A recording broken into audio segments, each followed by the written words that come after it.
नमस्कार दोस्तों, जैसा कि आप स्क्रीन पर देख सकते हैं, इंडियन ओवरसीज बैंक के अंदर लोकल बैंक ऑफिसर के लिए वैकेंसी आ चुकी है। इसके एप्लीकेशन फॉर्म 12 मई 2025 से शुरू हो चुके हैं और एप्लीकेशन की लास्ट डेट 31 मई 2025 है। टोटल वैकेंसी 400 हैं, जो कई सारी कैटेगरीज में डिवाइड हैं। आइए दोस्तों, आज डिटेल में जानते हैं कि इसके लिए क्वालिफिकेशन क्या मांगी गई है, आपकी एज क्या होनी चाहिए, एग्जाम पैटर्न कैसा होता है और इसका सिलेबस क्या है। आइए दोस्तों, सबसे पहले कुछ बेसिक बातों को जान लेते हैं। पहली बात तो यह है कि आप किसी भी एक पर्टिकुलर स्टेट से ही अप्लाई कर सकते हैं। अगर आप किसी एक से ज़्यादा स्टेट से अप्लाई करते हैं तो फिर आपका एप्लीकेशन फॉर्म रिजेक्ट कर दिया जाएगा। और दूसरी बात यह है कि आप टेबल में देख सकते हैं, ये वैकेंसी कुछ पर्टिकुलर स्टेट्स में आई है। और आपको पता होगा कि जो बैंकिंग एग्जाम होते हैं, इसमें एक लैंग्वेज प्रोफिशिएंसी टेस्ट भी होता है। जैसे कि मान लीजिए, अगर आप तमिलनाडु से अप्लाई कर रहे हैं तो आप टेबल में देख सकते हैं, लैंग्वेज प्रोफिशिएंसी टेस्ट के अंदर आपका टेस्ट तमिल लैंग्वेज में होगा। इसका मतलब ये है कि आपको तमिल भाषा लिखते, पढ़ते और बोलते आना चाहिए।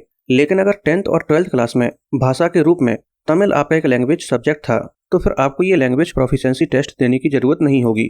दोस्तों, यहाँ पर बात एकदम क्लियर है, या तो आपको पर्टिकुलर भाषा बोलते, लिखते और पढ़ते आना चाहिए, या फिर 10th और 12th क्लास में आपने उस भाषा को सब्जेक्ट के रूप में पढ़ा हो। इसके लिए आप टेबल में भी देख सकते हैं कि किन स्टेट में वैकेंसी आई है और उसके लिए लैंग्वेज कौन सी आपको आनी चाहिए। आइए दोस्तों, अब बात करते हैं कि इसमें आपकी एज क्या होनी चाहिए।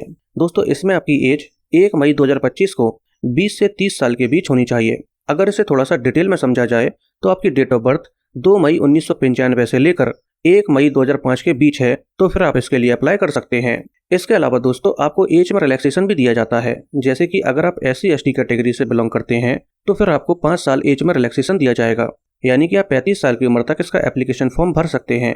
अगर आप OBC कैटेगरी से बिलोंग करते हैं तो फिर आपको 3 साल एक्स्ट्रा दिए जाएंगे, यानी कि आप 33 साल की उम्र तक इसका एप्लीकेशन फॉर्म भर सकते हैं। PWD कैटेगरीज के लिए 10 साल का एज में रिलैक्सेशन दिया जाएगा। इसके अलावा कुछ और भी कैटेगरीज हैं जिसमें एज में रिलैक्सेशन दिया जाता है, आप टेबल में देख सकते हैं। आइए दोस्तों, अब बात करते हैं कि इसमें क्वालिफिकेशन क्या मांगी गई है। दोस्तों, इसमें आपकी ग्रेजुएशन कंप्लीट होनी चाहिए और वो किसी भी सब्जेक्ट से और किसी भी मान्यता प्राप्त कॉलेज, इंस्टीट्यूट या फिर यूनिवर्सिटी से कंप्लीट होनी चाहिए।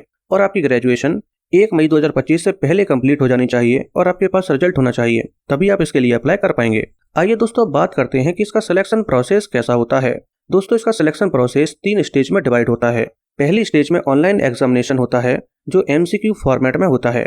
दूसरी स्टेज पर लैंग्वेज प्रोफिशिएंसी टेस्ट होता है और तीसरी स्टेज पर फाइनली इंटरव्यू होता है।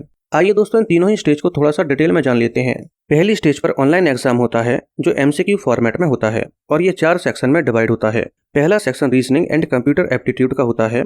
इसमें टोटल 30 क्वेश्चंस होते हैं और टोटल नंबर 60 होते हैं, क्योंकि हर एक क्वेश्चन 2 नंबर का होता है। दूसरा सेक्शन GS का होता है, जिसमें टोटल 40 क्वेश्चंस होते हैं और टोटल नंबर भी 40 ही होते हैं। तीसरा section data analysis and interpretation का होता है। इसमें टोटल 30 क्वेश्चंस होते हैं और टोटल नंबर 60 होते हैं, क्योंकि इस सेक्शन में भी हर एक क्वेश्चन 2 नंबर का होता है। इसके बाद फाइनली आखिरी सेक्शन इंग्लिश का होता है। इसमें टोटल 40 क्वेश्चंस होते हैं और टोटल नंबर भी 40 ही होते हैं।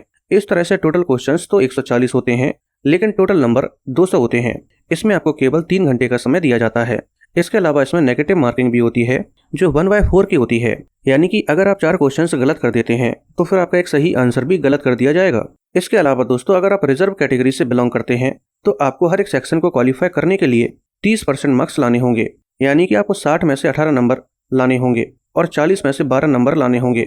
लेकिन अगर आप जनरल कैटेगरी से बिलोंग करते हैं तो आपको 60 में से 21 नंबर लाने होंगे और 40 में से 14 नंबर लाने होंगे। लेकिन मेरिट में आने के लिए आपको ज़्यादा से ज़्यादा नंबर लाने होंगे। ऑनलाइन एग्जामिनेशन के बाद सेकंड स्टेज पर कुछ दिनों बाद लैंग्वेज प्रोफिशिएंसी टेस्ट होता है। इसे मैंने आपको ऑलरेडी बता दिया है कि इसमें आप जिस भी स्टेट से अप्लाई कर रहे होंगे तो उस स्टेट की जो भी ऑफिशियल लैंग्वेज होगी उसे आपको बोलते, लिखते और पढ़ते आना चाहिए। या फिर 10th और 12th क्लास में भाषा के रूप में आपने वो सब्जेक्ट पढ़ा हो, तो फिर आपका लैंग्वेज प्रोफिशिएंसी टेस्ट नहीं होगा। दोस्तों, ये लैंग्वेज प्रोफिशिएंसी टेस्ट केवल क्वालिफाई नेचर का होता है। इसके मार्क्स वगैरह मेरिट में नहीं जोड़े जाते हैं। इसके बाद फाइनली 3rd स्टेज पर इंटरव्यू होता है।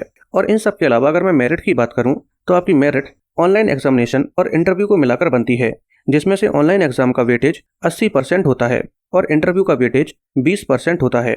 आइए दोस्तों, फाइनली बात करते हैं कि अगर आपका सिलेक्शन हो जाता है तो फिर आपकी फाइनल सैलरी क्या होगी। दोस्तों, अगर आपका सिलेक्शन लोकल बैंक ऑफिसर के तौर पर हो जाता है तो आपकी स्टार्टिंग बेसिक सैलरी 48,480 रुपये पर मंथ होगी। इसके अलावा आपको DA, HRA और CCA जैसी तमाम फैसिलिटीज़ भी दी जाएंगी। दोस्तों अगर आपको ये वीडियो पसंद आई हो तो वीडियो को लाइक करके चैनल को सब्सक्राइब कर लीजिए।